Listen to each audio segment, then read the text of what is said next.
Hi, it's Jeff here from discoverdoublebase.com. That's the home of online lessons, and if you want to learn more about the double bass, go and check that out.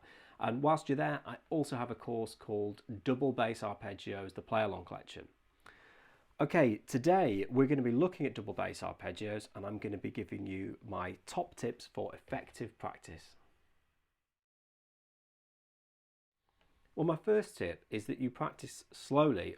You've heard that before, but slowly enough so you can say out loud or think about the note names that you're playing.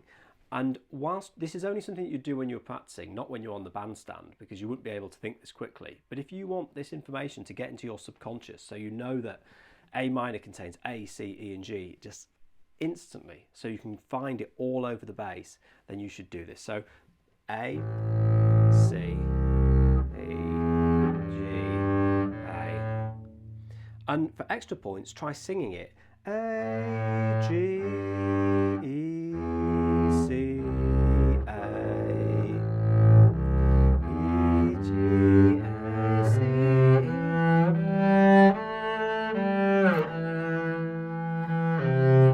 E, C, A. And actually, as I was playing the arpeggio and thinking about playing it in a different way there, I sped up, and because I was thinking about it, I stopped singing it. The whole point of what we're supposed to be doing is playing slowly and singing it. So really stay focused. You can see how how easy it is to be distracted. Nice and slow, sing the note names as you're playing them. Okay, my next tip is a follow-on, and that's if you are singing these note names, you have to spell them correctly. And I can feel everybody turning the video off at home, but it's so important. Let me just give you a quick demonstration why. If we're playing A minor, like we just did, A, C, E, G, A. Well, if we play A major 7, A, C sharp, E, G sharp, A. You see the letter names at the beginning are the same, but A major 7 has a sharp on the C and a sharp on the G. But the point is that our memory, the way that we recall this information, the key thing is the letters. So if we're playing minor, if we're playing dominant 7, A, C sharp, E, G, A. We play major 7, A, G sharp, E, C sharp, A. It's always a combination of A, C, E and G with a few accidentals thrown in there to make the particular arpeggio that you're playing. And if you suddenly start going A, D flat, E, A flat, A, then you're not recalling the information in the best way, and you're massively multiplying the information that you need to know, because you'll be learning it different for every single chord type, and maybe you'll do it differently each time as well.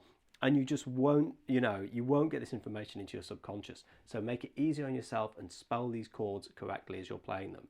My next tip is that you visualize these notes. You can do a lot away from the double bass, just thinking about exactly where are these notes? Where are the notes that I'm for C major, for instance? And then when you get back to the instrument, make sure that you're playing them and it all adds up. But I have a very strong visual sense of what I'm doing with the arpeggios. And I think, I don't recommend looking as you play at the fingerboard, but I visualize the sort of shapes and the way that the notes lie on the fingerboard. I think that will really help you.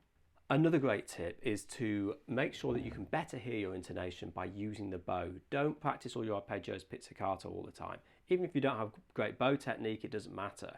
Just make sure that you are using the bow. It's a lot clearer than playing pizz, and I find that all the hours that I do with the bow really help me when I come back to playing pizzicato on my jazz gigs in terms of improving my intonation. So yeah, give yourself the best shot of hearing what you're playing by using the bow when you're practicing scales or arpeggios. My next tip is not to use vibrato when you're practicing arpeggios. It's something that I'm so guilty of. I'll start playing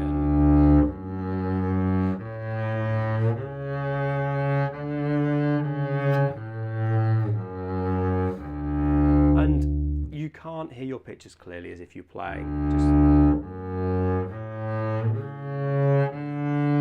And then if there's a mistake, say for instance you make a mistake from the A to the C sharp, you can really practice that shift and make sure that you're getting it right.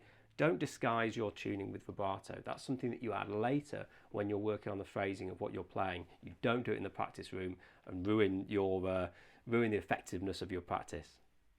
Now my next tip is to use different fingerings. If you're practicing C major, don't always practice that G as an open G. Also, practice the G here.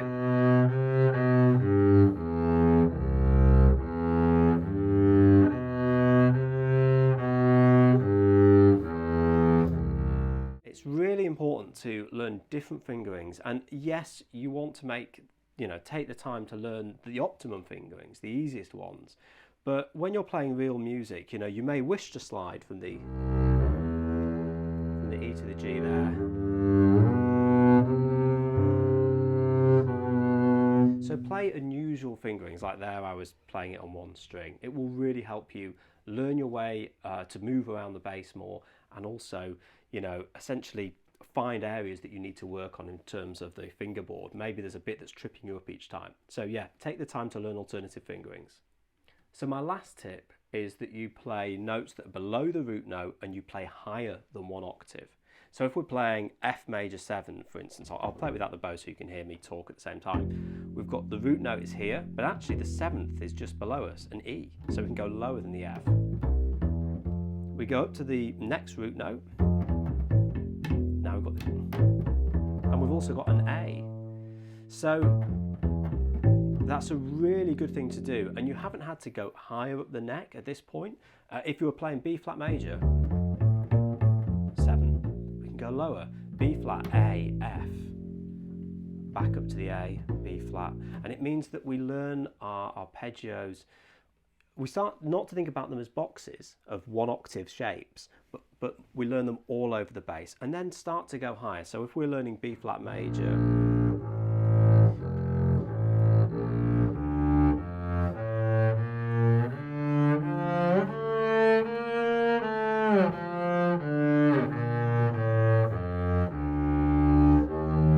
and then on to the next one. I was just about to move around the cycle of fifths there.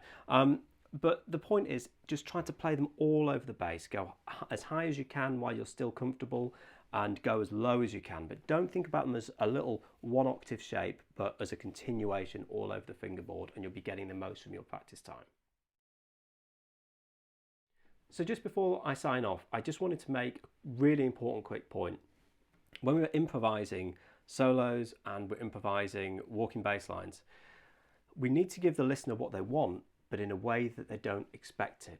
They've got to be able to hear the chord changes, and it's got to make sense and match with the rest of the group, but we present it in a really cool, unusual way.